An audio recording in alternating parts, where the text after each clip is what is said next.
Hey, 918ers, I want to welcome everybody back to this, which is episode 9 of our 9-part Star Wars retrospective. And surprisingly, we are reviewing Star Wars episode 9. The entire yes. fanboys naming it. Exactly. This is the closest we get to a summit. I know. We've got right here. We've got a few transplants that aren't with us tonight, That's true. but that's okay. They're with us here in spirit. And speaking of that, I just want to introduce the very large panel that we have joining us tonight. Starting on my very, very far left, I have IT Geek. and then, Bruce Star. Turtle Gal. of course, I'm the Geek Boy. I'm the Wonder Midget. I'm the Blues Man. And then back here in the premium seats, The bar The seat. bar section. Queen of the Geeks and Madam Brunch and Bullets. all right. So I want to thank everyone, both here and online, for joining us. This has been a long 40-plus year road to Star Wars Episode 9. And by the way, for everyone watching, we want to make kind of get this out there. This will be a spoiler discussion. This will be a full spoiler discussion. We're not going to be holding anything back. The movie's been in theaters about a month at the time we're recording this. It will have been there probably a month and a couple of weeks by the time it airs. So we kind of feel like, If you haven't seen it by now, you're in trouble. I mean, it's been leaked online by now. You've seen the Right. scenes. Yes. It's spoiled for you. At least we hope it's not. It's not us doing it. that's right. You got You've that seen right. enough of it to know whether or not you like it or you probably won't. That's right. So, to kind of get this started, before the film came out, it had been widely reported that there had been a lot of turmoil within Lucasfilm regarding the visions of all these new films. We know that Gareth Edwards was fired during the filming of Rogue One, or excuse me, he was sidelined during the filming of Rogue One. We know that they fired the original directors of Solo, and, we knew that Colin Trevorrow was going to be directing Star Wars Episode 9. However, he departed in pre-production, and J.J. Abrams was brought in to Save Star Wars. to save Star Wars, if you will. So with that, with all this kind of stuff going around, I'm going to kick it off because expectations are so important and have weighed so heavy into the sequel trilogy. I'm going to start at this end of the table with the IT Geek, and we're just going to move around. IT Geek, what were your expectations for the end of the Skywalker saga when we went in to see that movie? Wow. Okay, so I think my expectations were about the same of what we got with Return of the Jedi. I expected everything to be kind of wrapped up in a nice little bow. No low-hanging fruit of what's going to happen next. And did I get that? I don't think I 100% did. There's a lot of things that I thought they didn't close with this story. And so I don't think they hit my expectations 100%. But like with Return of the Jedi, I think they did a pretty good job of it, and I was happy with the movie. Okay. About the same thing. I was really wanting them to close it up nicely, put a nice little bow on the box. There were just a few things that probably would have taken issue with a little more forcefully, if not for the fact that this is just the last hurrah, and these characters needed to be finished. Mm-hmm. Yeah, and I really, we watched it again, and so I've seen it twice, and Geek Boy really didn't want to spend the money on it, but, but we Cheap boy? well, it's not that he's cheap, it's just he was like, I'm not spending another dime on this movie. Granted, it is not, you haven't seen, when you see the review that he does for Return of The Last Jedi? Last Jedi, you know that Where his true love does he does not like that movie. But going in, watching it a second time, I really like this movie. I thought rewatching it again, and the way that it ended, I just feel it was I left the theater very happy. I had this giddiness of, okay, this was Star Wars again, but that's just me. Wow. Well, see, I think because it surprises me that when you said that, because the first thing we said when I walked out of the theater the other night was, well, seeing it a second time didn't really help it any. And she said, oh, no, I really enjoyed it this time. And for me, like I said, if I had to give this movie an A through F scale, I gave it a B, B minus. Mm-hmm. It's not like after seeing it the second time that my grade went down. It's just a lot of the initial things that I took issue with the first time around, I kind of put those in check knowing they were going to be there. But because I did that, there were some other things that kind of bubbled up the surface, and I went, So, again, for me, I can tell this is not going to be a movie that, for multiple watches, is not going to make it any better. But my expectation was, going into it, I thought this movie was going to be a train wreck. Well, as much as I hated The Last Jedi, and considering where they were left narratively at the end of that movie, and realistically in real life, with the unfortunate death of Carrie Fisher, I thought there's no way this is going to be a satisfying film. There's absolutely no way that they can wrap this saga up in a satisfactory way given what's happened.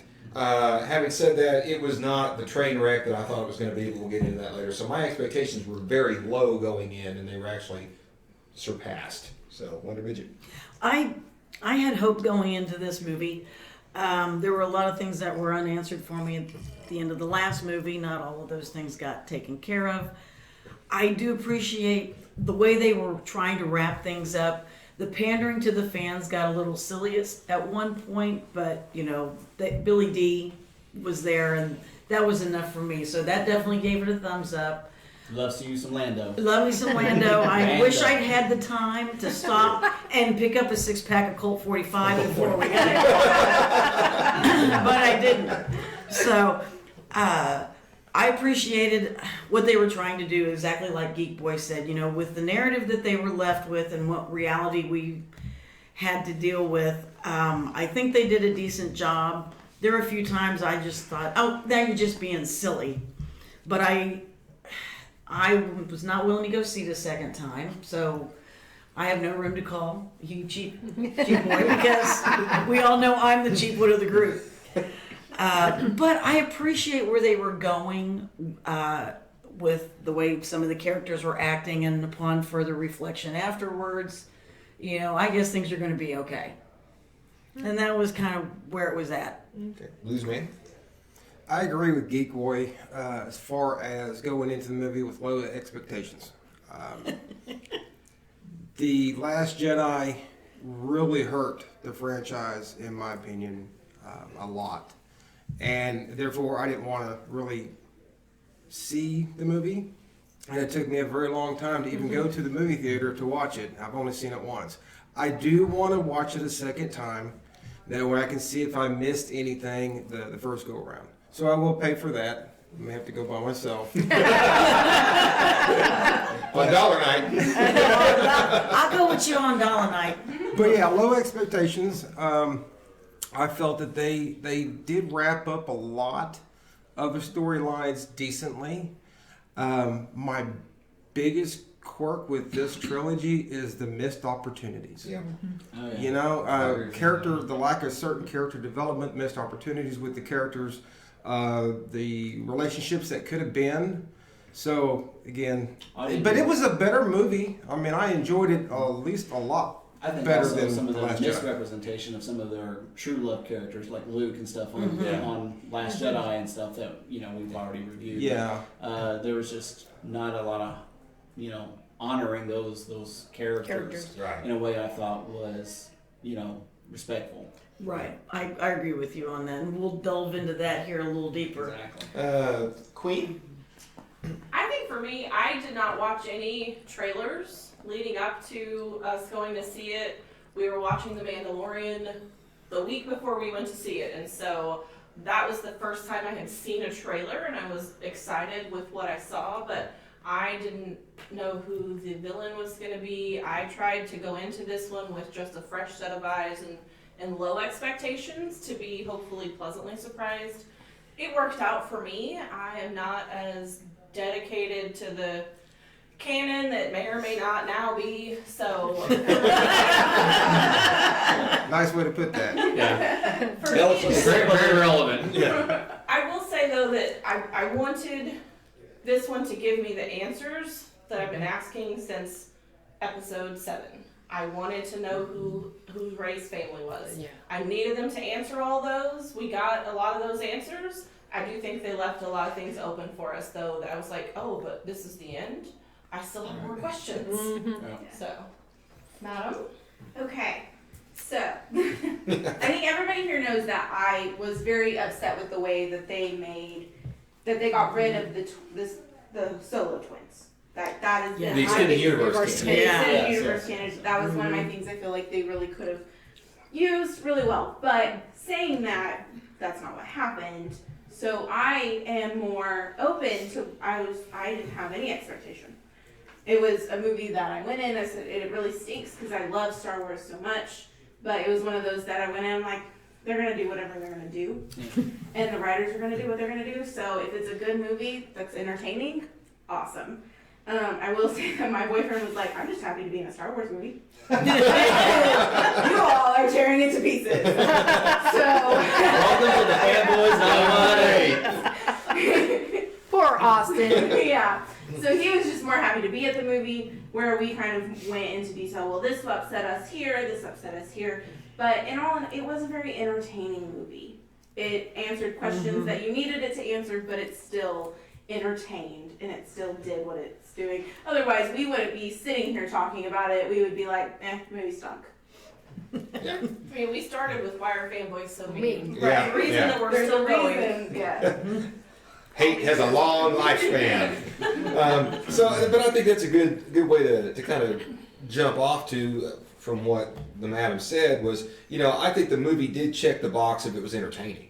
Yes. I mean, for me, I can't even say Last Jedi did that. I mean, I'm serious. I thought, again, not to jump back into that. So, given the fact that we can all kind of agree this was an entertaining film. I did enjoy The this words are one more nothing now. than Last Jedi. I'll give it The that. words were in this one. They are, but they mean nothing now. We have the child, and nobody cares That's- about sports that's- anymore. that's The true. child. That's The true. We have child Kevin. is what we That's true. That's have. true. We have Kevin. We have That's Kevin. right. So, Well, you kind of sorry to interrupt you. So have you seen the guy who's created the baby Jabba on I've Facebook? seen that. So now they got a Like, baby that Jabba that looks someone nasty. CGI'd together and stuff. So Oh. he's trying to kick Kevin's ass. So, Oh, boy. No. okay, so I'm going to go back down. I like this round table we've got going here. I'm going to start with since we finished up with the madam. I'm going to go back to the IT geek. What did you think of the story, the basic story of the film, such as it was? How were you responding to that? So I enjoyed the story. I mean, when we found out, again, if you haven't seen this, Spoiler alert. spoiler alert, but Palpatine, bringing him back and everything, it's happened on several books, books that we, loved and enjoyed, and then when Disney got a hold of Star Wars, they basically wiped that slate clean. I know a lot of us here at the table were pretty upset when they did that. But the fact that they brought, if you've noticed through the cartoons, through some of the movies, we've seen them kind of bring those stories back into the fold, make them canonized, not by the stories that we know, but in some fashion. So seeing Palpatine in this, I wish it was a little bit more closer to the book than what we got. But there were so many other ways they could have done this. But again, I think with what happened with The Last Jedi, they were afraid, so they played it safe. I think that's exactly, and I even said that about Return of the Jedi. They played it safe because they wanted to try to give the fans what they wanted, to wrap everything up in a nice little bow and go that route. And so, there's just a lot of elements in the movie that I enjoyed, and I don't think it was great, but I thought it was a good movie. So. Your star? Yeah, I agree with IT Geek. I think that the extended universe canon supports this movie more than what Disney was able to provide on their own. Right. There's, we talked about this before, but those Dark Force monks that were all Yeah. encircling, yeah. those are all the Force users that the Sith and the Empire were stealing and collecting and taking them somewhere. I can't think of the actual term from the Clone Wars or Rebels, the Inquisitors. Oh, Yeah, the yes, Inquisitors. yes. That's who I think those people were. I was like, I couldn't remember the word you were looking for. Yeah. But for the overall story, I feel like that it was a patchwork that had been changed many times to fit elements that popped up that they couldn't come up with a good way to answer. That they were just lucky in that it worked out. I mean, that's how I feel about it. Yeah. Okay. I really, the basic plot Palpatine was dead. I mean, granted he was a Sith, and just like the Jedi, they have eternal life. You know, that started back with Anakin and why he became Darth Vader. You know, he wanted to live forever. He didn't want Padme to die. So, okay, I can see bringing him in as the big bad, but just the idea of, is he a clone? You know, just the actor that is in this from Lord of the Rings. You know, he threw out, we noticed that again this weekend, he threw out like 3 different reasons why that could be, you know, Palpatine. Cloning Sith magics, you know, and so there's a, you know, I don't know, I just feel that Kylo Ren, you know, that plot line really didn't work for me because he was so enamored with his grandfather. He should not have even stepped towards the dark side. You know, he saw, you know, the stories I'm sure were handed down from him, and he knew because he was a Jedi, he knew that Vader found his way back. I mean, he started out good, and then he was bad, and then he found his way back because there was good in him. And that's the same thing that Rey kept saying, I see good in Ben, you know, Leia still saw good in him. That, you know, so that, I guess it ties it up in a little bitty bow, but... He was just your misguided emo boy. Boy, exactly. Acting out. So, you know, it's pretty interesting as we talk about the story. I hear Bruce say, I'm assuming that these were the children taken. You had said a couple of things last night or the other night when we saw it again about, well, I think this is whenever you start saying things like that, that means the movie's not working. Like when you have to assume this or assume that or ask these kinds of questions, in my opinion, you know, that means, well, and I'm not saying that, you know, that's what you guys were thinking, but in my mindset, when I start asking questions like this, to me, when I look back, I go, that means the movie's not working. If I'm asking these kinds of questions. And so from a story standpoint, I almost felt like there was too much story. You know, I think Bruce kind of said that a little bit. It's been, you know... The patchwork. Yes, and it's been widely reported that The Last Jedi was a departure from what they had originally mapped out. So I almost felt like I was watching J.J. Abrams' version of Episode 8 and 9 crammed into one movie.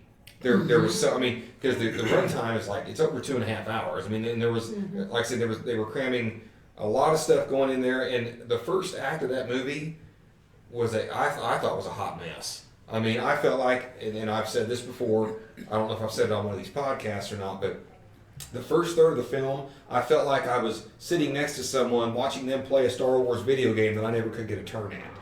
I mean, yes. That's a very good way to put it. I mean, because the movie itself is plotted like a video game. It's I got to get this key to unlock this level. Then I got to go to this level to get this next MacGuffin, to get this next object. And then go see the mage. And just on and on and on. It's just like MacGuffin after MacGuffin after MacGuffin after plot device after coincidence. And it just seemed like it was just going on and on. But sounds like a role-playing game this year. Yeah. Okay, and we even had that conversation. Was, you know, if this was a video game or a role-playing game, you kind of get it because everybody needs to be involved. But for a narrative, it just didn't seem to work very well for me. And I do have to say that everybody's had their opinion about Palpatine coming back. And, you know, full disclosure, yes, we've seen this done in the comics and in the novels. I thought Dark Empire was a fantastic story. However, those stories did it very organically. This felt shoehorned in. And I have to say, from the moment we found out he was back, because there was nothing in the other 2 films leading up to that at all to even indicate that. See, that's a good point, but I wonder if the people that wrote those novels now have a reason to come back to Disney and say, hey, this is just enough like my thing, material. Yeah. I'm guessing when you do, I think when you write a comic book like that or a novel like that, you do it as work for hire. So it's not like the guy once they paid for it, it's theirs. It's nothing you can come back unless you write it into your contract. Right, but it's not like where they had to go find the author of On Stranger Tides and pay him because that movie, you know, resembled his novel so much. So, but the minute those Star Destroyers rise out of the ice, ground, ocean, whatever they're, I just couldn't shake the thought that I'm watching mediocre fan fiction. Yeah. I just really, matter of fact, I just felt like this is mediocre fan fiction, and it really, It wasn't bad fan fiction, but it was mediocre. So if that were a role-playing game, that scene where all the Star Destroyers show up and rising out is just the game master is done and wants to hurry up and finish exactly, the game. and it's funny because The game master would have been called out on it as well. exactly. That was going to be my point. Exactly was there were some things that go on in this movie that I kept thinking, if I did this at the other end of the table, how much would I get thrown at me or be called BS on? I'm like, there's a lot. So You anyway, take down that screen, sir, and re-roll your dice. yes, that's right. So anyway, well, that's another discussion we're going to get in a minute. So Verify what you rolled. moving on to the Wonder Midget. Well, exactly what you were saying there. When they all came out of the black ice, first of all, the only way to get to this planet, one, you got to have one of two devices. Well, Yeah. how did they all get there? Wait, if they can't, how long have they been there? It's crazy. Then there were other little things that the pandering got to be a joke at one point. I appreciate, hey, we're going to bring this back and this relationship and, connect in this way and that way and all the little pieces of the other movies that they throw in from, the number 4 to number 7. But and bringing Luke back as this Force ghost that's there throughout most of the movie, it was almost like, oops, we killed off Luke. Well, we better find a way to bring him back. Yeah. Well, I think the only reason, and sorry to interrupt you, I think the only reason that was the case is because of the Carrie Fisher Absolutely. situation. Well, and I think this script could have been saved if Carrie Fisher was alive because she was known as the script fixer in Hollywood. So, this could have been a great movie if she hadn't passed. But the one thing I was done was when Luke is sending Rey off, spoiler alert, and his Force ghost points down into the drink and starts pulling up his X-Wing fighter, and then Rey turns around and has this look of surprise like, where'd that come from? And it's like, well, we saw it. In the preview, why is she so surprised that it's there? There's an X-Wing there. Oh my God! How Oh did that my get there? goodness! Well, and then too, why is Luke doing it? Why didn't he just have her pull it Pull it up? up. That's how Yoda would have done it. Made her try at least. Well, and my thing is, and I'm gonna just piggyback on that for a second. These Force ghosts have been holding out on us for about 7 weeks. You guys can do all this? What the hell? That was exactly Lazy my suckers? point. Yeah, Get back to fight. Well, they are pure energy now. They are. they are, but the Force. So I had issue with that, and I'm just like, well, that's just lazy Star Wars. Well, I guess I would have to kind of debate you in the fact that on The Last Jedi it was Yoda who called the lightning down to actually start the I know. fire. Don't get me started on that. Exactly. Well, we're not going to because we've already covered that. Right. But I'm just Okay. saying, But that's exactly See- where I'm talking about. Yeah, exactly. And then he pulled it down, and it's like, well, now wait a minute. Has anyone read that book From a Certain Point of View? It's a collection of short stories set in Star Wars. Oh, no. Well, there's a story in there where Qui-Gon, as a Force ghost, describes what it's like to be a Force ghost and his interactions with people in the Force ghost continuum and people that are alive. Oh, is this a new book or is this I think it's been out for a while. Oh, well, too bad that doesn't count now. Yeah, it is not canon. Now, I do have to say one good thing about this movie. I do appreciate how General Hux was kind of redeemed. They seem to kind of throw him around like he was some kind of putz in the last movie. And here they really brought him in as a stronger character, the way I felt he really could have been written. right. And for him to end up being the spy, Yeah. I was excited. I was like, yeah. And then when I found out why, I was like, really? How 10th grade are you? Oh, I thought that was great.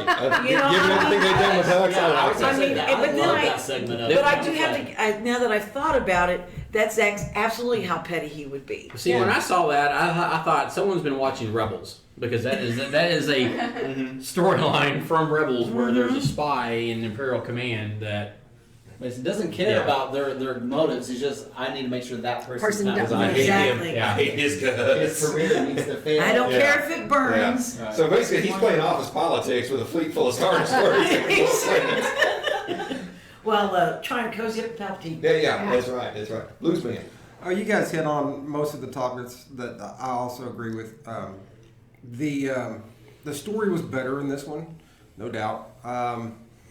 It still felt like it was cram-packed full of different variable story arcs that is, this is like a hodgepodge of all of these things that we want to talk about. And and the different points of all these things that have to come together to finish their story up. So it was very forced and kind of cumbersome. And again, like you said, with the gang feel, absolutely felt that way right from the beginning. The first act was kind of difficult to actually get through.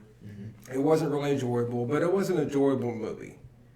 So better. They had some good flight battles and Oh, yeah, sequences. Now, that aspect was phenomenal. It looked great. Well, I think- CGI was awesome. Special effects guys I killed would it, and say- so did the action. This trilogy, sorry to interrupt, I would say this trilogy, one of the best elements throughout the whole trilogy is the photography, CGI of basically any type of flying battle, like with the Right. Falcon. And, It all looked I amazing. mean, It was amazing. phenomenal. Every element of any type of dogfighting we saw, in my personal opinion, was just spectacular. And that, I would agree that I never doubted that these movies were going to look great. Yeah. And sorry, No, that's what I was going to say was because they went on the Z-axis battle, which is something we don't usually see. It's usually an X and Y battle, and to see the Falcon do that full flip over and come around and those kinds of things was wonderful. But also the guys that do the action sequences, they don't have an award in the award ceremonies for Yeah. stunts and action.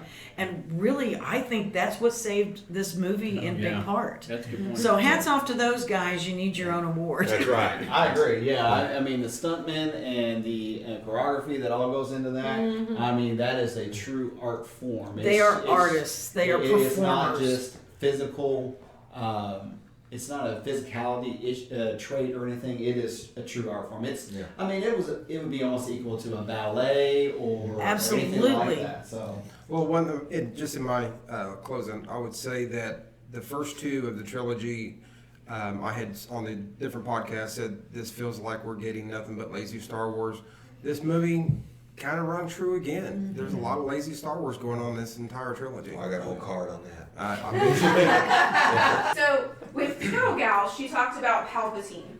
Well, I felt like in the storyline in this movie, they're like, "Oh my God, we need a villain," and they didn't have one. Yeah. And they're like, "Wait, I know. We'll just throw Palpatine back out there."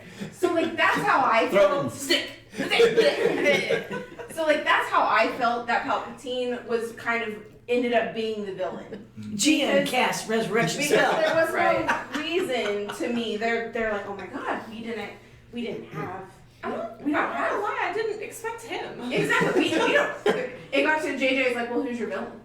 And they're like, well, we were hoping you would tell us." JJ's like, "I don't know. Okay, we'll just throw some out." And then JJ asked for more money. Exactly. They put a bunch of names in that, and they're like, JJ's "It's like, Palpatine." will Colin work? No, I've already used that. Cumberbatch is not But it also made Vader's sacrifice Ridiculous. for Luke. It did. It ruined. It ruined Vader's Thank sacrifice you very to much. Luke. I So- disagree with you, but we'll move on. But- You can tell. It made it almost a hollow sacrifice. Is what it Yes. felt like. So, and then that's also where I come into the Kylo and the Rey relationship. To me, there was no reason they should have been linked the way they were. It made no sense to me. I'm like, why can he just all of a sudden take her necklace off in the middle of the desert and he's not even there? Why? Where are you at? Or take Vader's Or- mask and drop it onto that planet Right. because she's in his room. Or he's getting his butt kicked by his own little servants and she's like, wait, here's It's the Force Skype, lightsaber. baby. Force Skype. You Yeah. force transfer that crap across. But you're good to there's go. no reason that they should be linked that way. I think to quote Han Solo, you're saying that's not how the Force works. Exactly. That's not how the Force works. And But then I'm sorry to interrupt, but I mean, who are you to say that's not how the Force works? We just haven't seen it we until haven't now. seen it that way until Every now. Star Wars movie, they introduce a new Force power. In this one, they introduced 14. Well, that's I got no problem with that. But Because like the if Force they had running. like twins, I could be like, yes, that But- makes. They just use So the much Force to sense. fix so many plot holes, though. Yes. Well, And in the end, she's gonna take the Skywalker name anyway. Like, okay. Well, and that's my point. Let me interrupt you, Brunch, because I looked at it, watching it again. I looked at it as they went back to the first episode 7 and linked them there, and I think they truly had a love story going on underneath everything. And when Ben came, and he came back as Ben, because I noticed this weekend his scar is gone. When she hit him with the lightsaber that one time but when he came out after Palpatine had thrown him down into that hole, and he climbed back up, and she's gone, the scar is gone. Yeah. And so when he gives her his life force to bring her back, that scar is gone. She notices that it's Ben. She senses no evil in him. And he gives her his life force.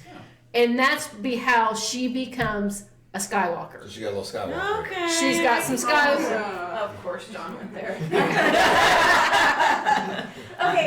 Okay, I can see where you're going with that. So that was, and you know, I told that to your dad, and he's just like, no. And you know what? That makes the most sense so far. It does. Actually, you know what makes the most sense? Yeah. Okay. Yeah. So I have to say, I'm sorry, that was my Geek boy impression.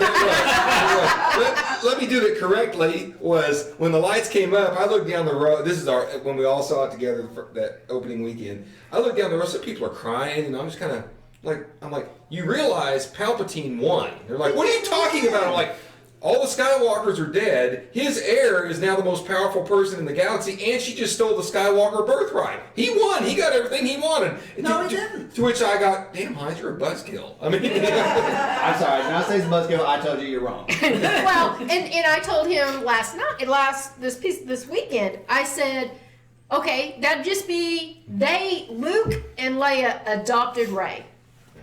She had no family.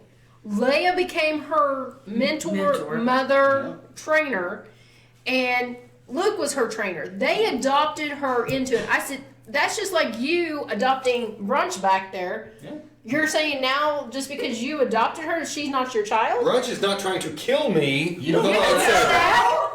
You got a hell of a life insurance. She's like, have another drink, Pops. You're trying to disown me. You signed a She's paper. like, yes. You signed the papers and you can't disown me. That's right. What Anyway. else you got, Brunch? But and then so I also feel like if we were gonna use Luke's Force Ghost Jedi, where were the others? Exactly. Yeah. I wanted everybody. I wanted Hayden to come back. Christian Hansen. Yes. Yeah. Yeah. Christian Haydenson. That's a great game, I people. think that's right. I think they come back. In a past episode, Well, yes. but you know what, I though, was Brunch, listening though, to I'm going to this. say, when Turtle Gal and I talked about this on the way home from seeing it again, when she's laying there and she's, summoning all the Jedi, if she would have stood up and you'd have had like a Lord of the Rings, Army of the Dead thing, and all the Jedi, I would be like, oh, that would have been cool. I was That actually would've- thinking that. That would have been awesome.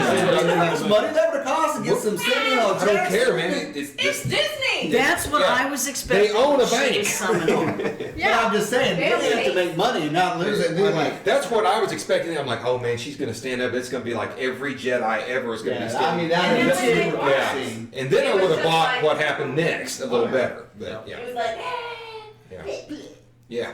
If not all the Jedi coming back and manifesting as ghosts, at least a few of them, and then have a scene like on Harry Potter and his parents, or Yeah. and everything where exactly. they step into Rey to Right. help with their powers or something. Yeah. I mean something. I mean, Especially yeah, if that they would can have been shoot, a really cool scene. Yeah. especially if they can shoot lightning as Force ghosts and Yeah. stuff. It's like, what?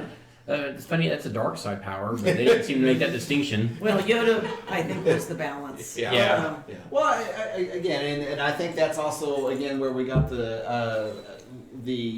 prophecy of the Skywalker would bring balance to the Force in the sense that she was the granddaughter of Palpatine, basically heir to this Sith Empire Yeah. and everything, but with Skywalker's training and guidance, she turned her back on it, and she turned to, and though we've seen her use, innately, the Sith power, she had a realization that this is not the way. There's always a different way, and I think that is where the Skywalkers brought the balance in the Force to her, is the fact that she had all this innate ability to go down the dark side. Because like they even said it in The Last Jedi, it's like you peered into the dark side and you didn't even hesitate to go down it. Right. And like I said, with Luke and Leia's guidance, she now knew where to go and how to handle that immense power she had within her. And which if you read the books that are no longer canon, that's Luke calling the kettle black because he went to the dark side and it took Leia bringing him back. Exactly. Mara Jade. So he was full on committed to being the next Sith Lord, and it was Leia's confrontation that brought him back. So I'm just saying, there's just so much of some of the old books that we love that I thought was in this movie that definitely was a holler back to it. And I disagree with you that Palpatine won because I think it was Skywalker. And that's a fair point. I mean, that's a fair point. Still stole the Skywalker. Like I said, Brunch, were you done? Or Yeah. Okay, Queen? Queen, you wanna go? My thing is that I think you guys don't question that Ben went to the dark side and that he turned his back on his Skywalker family. Mm-hmm. The fact that Rey had no family and they took her in, it's not okay for her to take their name. Right. That's kind of like they have been more loyal to her and they have given her more more understanding. Yes. More They've helped leeway. develop her, they've helped her grow, they've given her a family that she never had. Over these 3 movies, it's sitting in this room, you have a chosen family. Yeah. And so you choose, it doesn't matter what your last name was or should be. Screw Man, that. she just went deep. I'm not She going to be did. Palpatine. We've gone. What do you got, John? What do you got You know now? what? I got nothing. I totally. I mean, I I'd like totally to accept say this something. point. Yes, go ahead. I'd like to say something on that point, and I agree with you. Their execution of it, I think, could have been a lot better because it fell flat. And being fans that we are, we understand that, and we can make those kinds of leaps.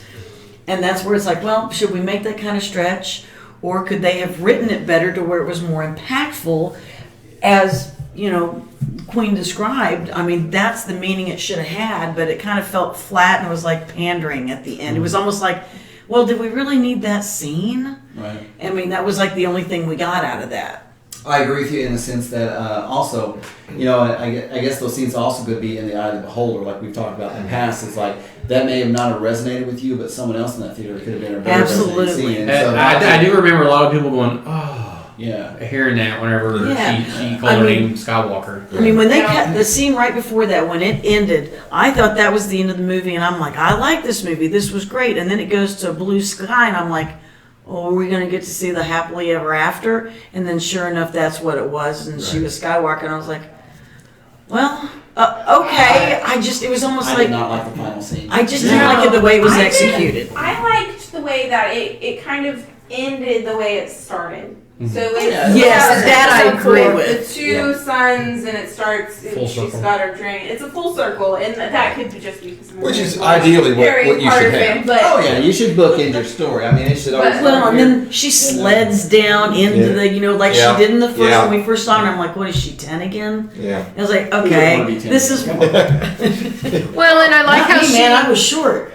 I mean, Still short. Oh yeah. You haven't had a growth spurt since 8.